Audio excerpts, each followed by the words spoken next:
Hi, I'm Stephen Feuerstein, and I write practically perfect PLSQL.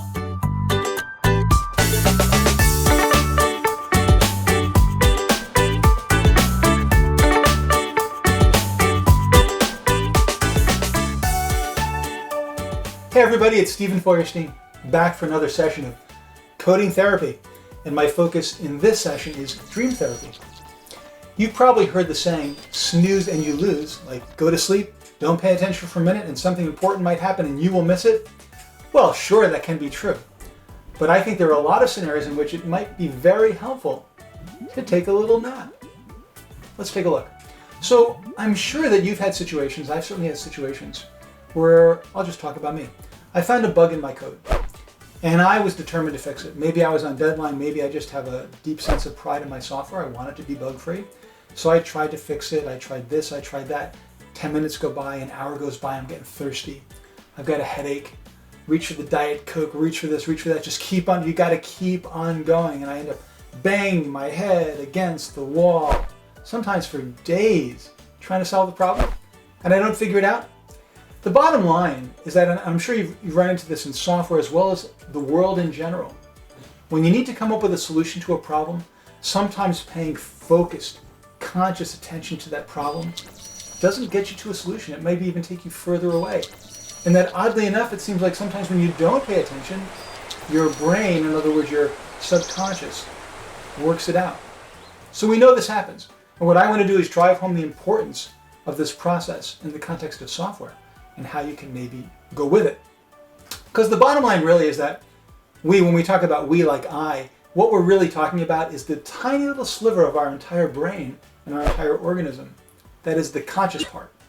So we are the conscious part of our entire body, but because our conscious part is the only part of our body we are aware of consciously, we think we're the be-all and end-all. But actually we're just a tiny little part of everything that goes on to keep this organism going, to keep it healthy, to solve problems and survive and thrive in the world. So what's really going on when we sleep on it is that we're giving a chance, we're sort of giving up control for a little while to let the rest of our brain that we call subconscious under, because we're on top and we're the important part. Anyway, it gives the rest of our brain the chance to sort things out. So I'm sure you all had the situation where you'll be working hard on a problem and you give up, you go to sleep, and there it is. It happened to me just a few months ago. I had built some code for one of my projects and we were doing some testing and I realized, oh shoot, there's a bug. And I looked at my code and I thought, oh, I'm going to have to rewrite a lot of this program. It's going to take a while, like it was 100 lines long, scrap it, restart, who knows what. I just didn't want to deal with it. I was tired. I went to sleep. And I woke up in the morning with the name of a built-in package procedure in my head, DBMS utility, name resolved to be specific, that actually did everything I needed to do. I should have used it in the first place, but I didn't. And I was about to do a rewrite, a painful rewrite, and still not use a built-in that would do the work for me. So there it was in my head saying, Stephen, knock, knock. While you were sleeping, we were still working, and here's the solution. I'm sure you've all had that happen to yourselves. So that's it. That's the way our brains work. Don't fight it. Go with it. In other words, I think you should be perfectly encouraged. I hereby encourage you to go to your manager during the day and say, Sally, Joe, listen, I'm working really hard on a problem and it's driving me crazy. I can't get to it. Could I use your couch and just take a little nap, and hopefully I'll have it solved by the time I wake up? Now, if your manager is a fairly enlightened person who actually came out of a software development experience, in other words, if they were a programmer, they would probably say, sure, take my couch for a nap. I just used it before and I solved one of my problems. But you might not have a manager exactly like that. In terms of managers and developers relating to them, check out my other therapy session on couples therapy, developers and their managers. So the bottom line is you want to take advantage of your subconscious, of your entire brain to solve problems. And you generally want to avoid just hammering away at that problem over and over and over again. Because what it comes down to is that when you change your body, when you change the way your body is working, you also change the way your mind is working. And so your mind does things differently, comes at the problem from a different direction, and comes up with a solution. So let me extend that out a little bit. Forget about, for the moment, sleeping. Maybe you can't go to your manager and say, Sally, could I take a nap? All right, so you can't do that. Most of us probably can't do that.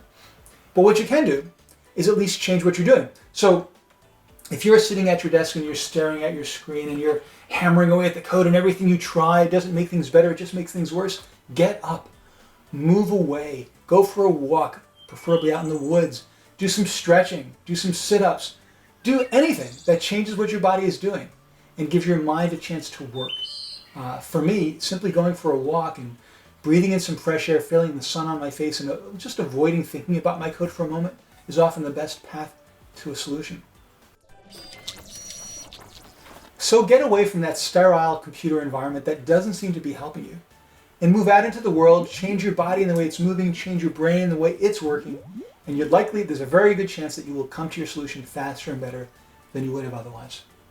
So let's start with dream therapy. Take that nap and at least make sure you get a good night's sleep before you have to sit down in front of your computer again. Don't always demand that your conscious attention be focused on the problem and solving it. It's as if you've got some sort of pride involved. This part of my body should fix the problem, not that part. No, get your entire body engaged and you'll be able to be much more effective and much more satisfied at your job. Well, I hope that was a helpful round of coding therapy, engaging in some dream therapy. Maybe next time when I have you on the couch, we'll actually take a nap and solve some problems. Thanks for joining me. Happy coding and happy therapy.